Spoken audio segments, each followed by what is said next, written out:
Alright, so Patrick's got some bonus exercise for us. There you go. So what are we doing now?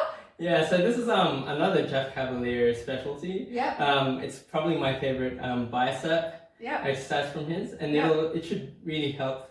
Well, it really helped me develop my pull-ups so I can actually do them. Oh yeah, because that's what I'm trying to work on, my pull-ups. So yeah, for sure.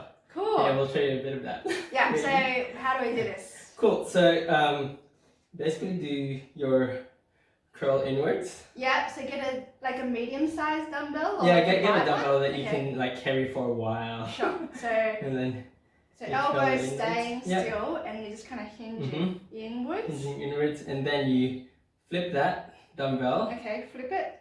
And then you still hinge it inwards. Okay, so the back of your hand is facing upwards now. Yeah. And then you turn your dumbbell laterally, so it's facing out.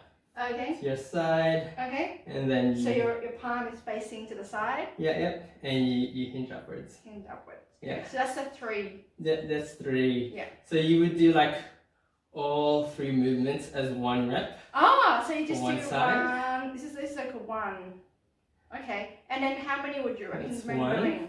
And then you do the other side. 1, 1, 1. And those 6 movements, that's 1 rep. Yeah.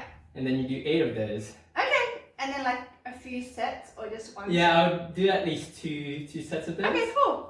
And yeah, that should be your bicep workout. Cool. So bonus workout just for you. Yeah, bonus exercise. Okay, 12, 13, 14, 15, 16. How many are you gonna do, kid? Maybe 20, 18. Just 2 more. Yeah. 19. Just 2 more. Come on, Push Patrick. them out.